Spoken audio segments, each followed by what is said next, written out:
The Lord spoke to Moses in the wilderness, giving a command that would test the faith of an entire nation.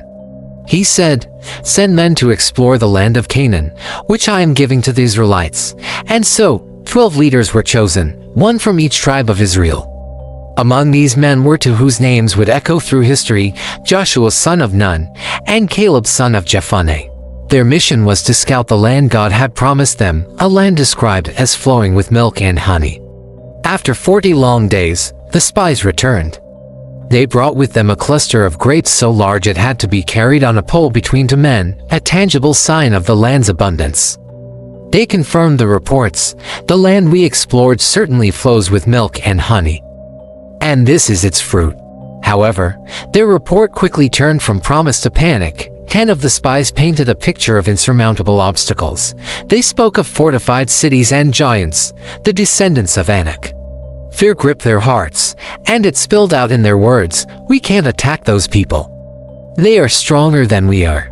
They even spread a bad report, saying the land devours its inhabitants, and that compared to the giants, they seemed like grasshoppers. The Israelites' hearts melted in fear. But in the face of this widespread terror, Caleb stood firm. He silenced the people before Moses and declared with unwavering confidence, "We should go up and take possession of the land, for we can certainly do it." While the 10 saw giants, Caleb saw God's promise. He and Joshua anchored their trust not in the daunting sight before their eyes, but in the faithfulness of the God who had brought them out of Egypt. They chose to believe God's word over the world's reality. The fearful report from the 10 spies spread like wildfire through the camp of Israel. The entire community raised their voices and wept aloud that night. They grumbled against Moses and Aaron, their faith completely shattered. "If only we had died in Egypt, or in this wilderness," they cried. In their despair, they even plotted to choose a new leader and return to the slavery they had just escaped. Their rebellion against the Lord was total. Seeing the people on the brink of disaster, Joshua and Caleb tore their clothes in anguish. They ran into the midst of the assembly and pleaded with them, trying to turn their hearts back to God. They shouted, "The land we passed through and explored is exceedingly good. If the Lord is pleased with us, He will lead us into that land, a land flowing with milk and honey, and will give it to us. Only do not rebel against the Lord. And do not be afraid of the people of the land, because we will devour them. Their protection is gone, but the Lord is with us. Do not be afraid of them." But their passionate pleas fell on deaf ears. The people were so consumed by fear and anger that they talked of stoning Joshua and Caleb. It was a moment of profound spiritual crisis. Just then, the glory of the Lord appeared at the tent of meeting to all the Israelites. And the Lord spoke to Moses, his voice heavy with disappointment. "How long will these people treat me with contempt? How long will they refuse to believe in me, in spite of all the signs I have performed among them?" God then delivered a solemn judgment. Because of their unbelief and contempt, that entire generation, every man 20 years old or more who had grumbled against him, would not enter the promised land. He declared, "Not one of them will ever see the land I promised on oath to give you." They were sentenced to wander the wilderness for 40 years, 1 year for each day they had explored the land, until their bodies lay scattered in the desert. But in the midst of this sweeping judgment, God made an exception for the faithful. He singled out one man, saying, "But because my servant Caleb has a different spirit, and follows me wholeheartedly, I will bring him into the land he went to, and his descendants will inherit it." God promised that both Caleb and Joshua, the two who stood firm in faith, would survive the wilderness and live to see the promise fulfilled.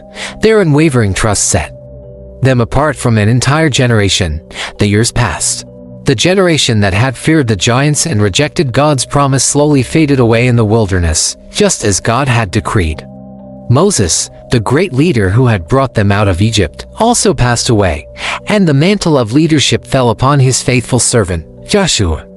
As the new leader of Israel, Joshua received a direct command and a powerful promise from God himself. God told him, "Be strong and very courageous, because you will lead these people to inherit the land I swore to their ancestors to give them. As I was with Moses, so I will be with you. I will never leave you nor forsake you." With God's assurance empowering him, Joshua led the nation of Israel to the banks of the Jordan River. What happened next was a miracle reminiscent of the parting of the Red Sea. As the priests carrying the Ark of the Covenant stepped into the river's waters, the flow of the Jordan was cut off. The water upstream piled up in a heap, and the people of Israel crossed over on dry ground into the Promised Land. The promise was finally becoming a reality. After several years of campaigns to take possession of the land, an 85-year-old man came before Joshua. It was Caleb. His strength was undiminished, his spirit as fiery as it was 45 years earlier. He reminded Joshua of the oath made on that fateful day when the spies returned. He said, "I am still as strong today as the day Moses sent me out. I'm just as vigorous to go out to battle now as I was then. Now give me this hill country that the Lord promised me on that day, for you yourself heard then how the Anakites were there and their cities were large and fortified. But, the Lord willing, I will drive them out just as he said." Joshua blessed Caleb, son of Jephunneh, and gave him the hill country of Hebron as his inheritance. And Caleb, full of the strength that comes from faith, drove out the giants from his land. Out of an entire generation of hundreds of thousands, only 2 men, Joshua and Caleb, entered the land God had promised. They were not stronger or smarter than the others. They simply had a different spirit.